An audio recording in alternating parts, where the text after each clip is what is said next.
everyone, and I will review with you this book, Elevator Traffic Handbook. The book is published in 2003 and republished again in 2011. The author is Dr. Gina Barney. She is expert in vertical transportation and lifts and many other things, as you can see on her LinkedIn page and in her also website. The book subject is covered in 4 sections. First section, basic principles of circulation, and then introduction to lifts, traffic design methods, and examination of control and analysis. Basic principles of circulation. Actually, it's discussed because devices which provide mechanical movement of people should be able to receive and dispatch their passengers efficiently and effectively. Efficient and effective circulation is a safe circulation. The book title is Elevator, but she talks on everything for passenger transportation. So escalators, passenger convoyers, elevators, it's all discussed here. And the title elevator, but you will never see this word again. She used lifts inside, only on the cover it's elevator, maybe because she wants to point it to the Americans, maybe. So vertical transportation, you can see it everywhere.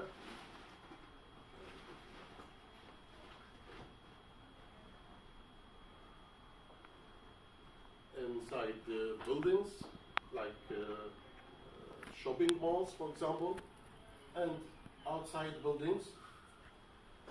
Well, this is in China. And horizontal transportation, for example, in the airports. But what is the difference between transporting goods and people? Actually, people movement is not always the same. When you are designing a process like this, sometimes you need to take account, for example, old people or families with children, because their movement is not the same as normal people. Wow, they need time to prepare themselves before they use the escalators, for example.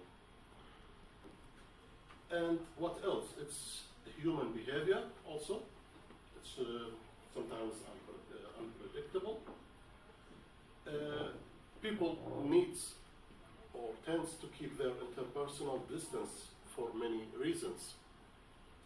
Imagine you are in an elevator, in a hospital, or in an airport during flu season. So you will need more space, not too close to others. So the distance between people divided for 4 sections. Public distance, which is from 3.5 meters and more. And social distance, which is from 1 meter until 3.5 meters. And personal distance, which is between 0.5 meter and 1 meter, approximately.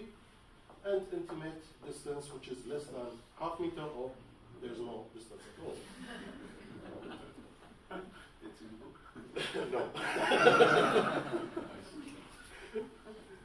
Elevator can be designed for 9 persons, for example, but because this interpersonal distance, it could, in the real situation, could take only 5 persons.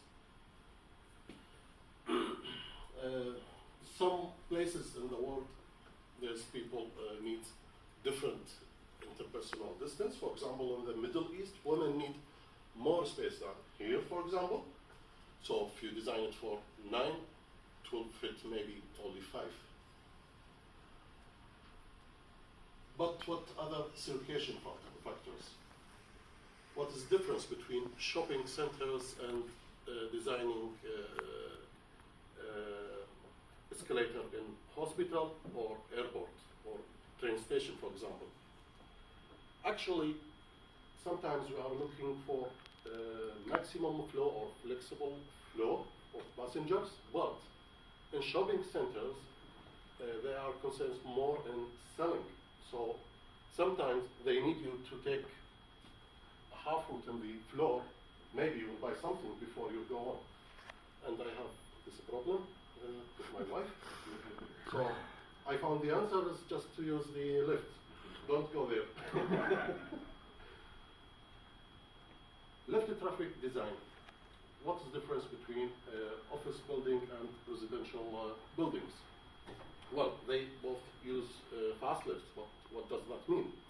Fast lifts mean it's expensive, it makes your movement easy and flexible, but do you need it actually in the residential buildings? Maybe. It saves time in office buildings, but who cares here? And it saves money by saving time there, but here save money by no lift at all sometimes. And there's also the human constraints. There's the physical constraints, G effect, comfortable movement. Sometimes the lifts are too fast, then you need something for your ears. And there's the mental, it's difficult word, you can read it.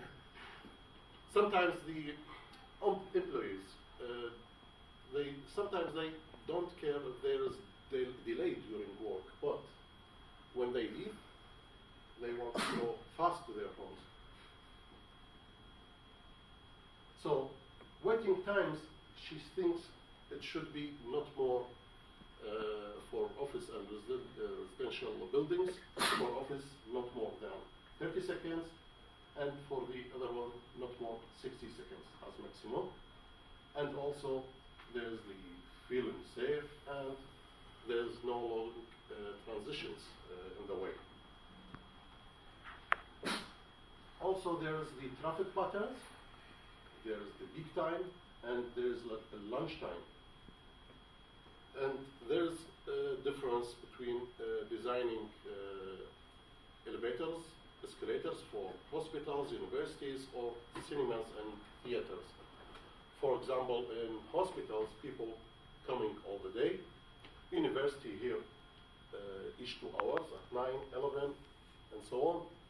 Cinema and theater, people come in one time and leave in one time. And there's also the round-trip time. She talked about it. She talked about the Poisson arrival process, and she thinks it's more reliable to use rectangular input distribution.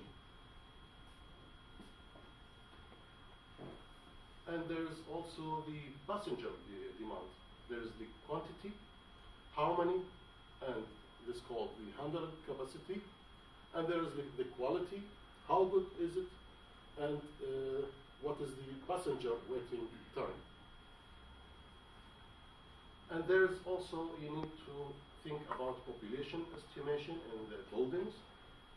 So there is a difference for the purpose of the building, what building you are designing the process for it.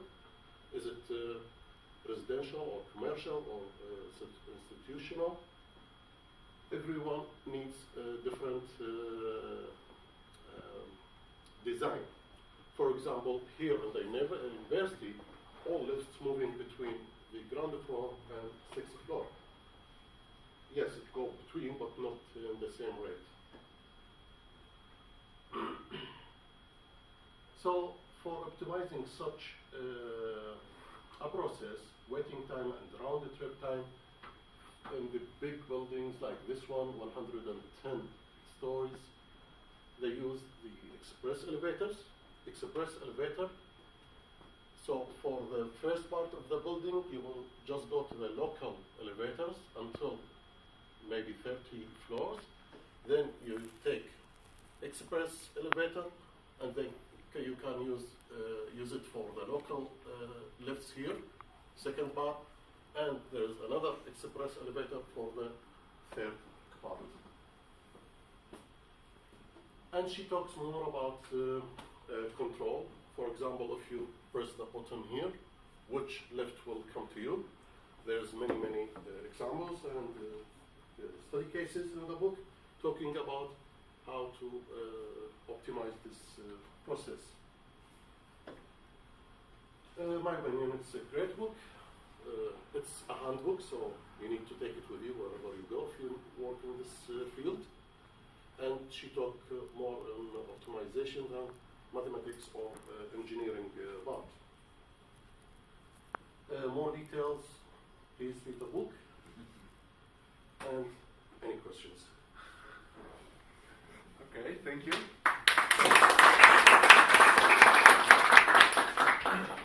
Who has questions?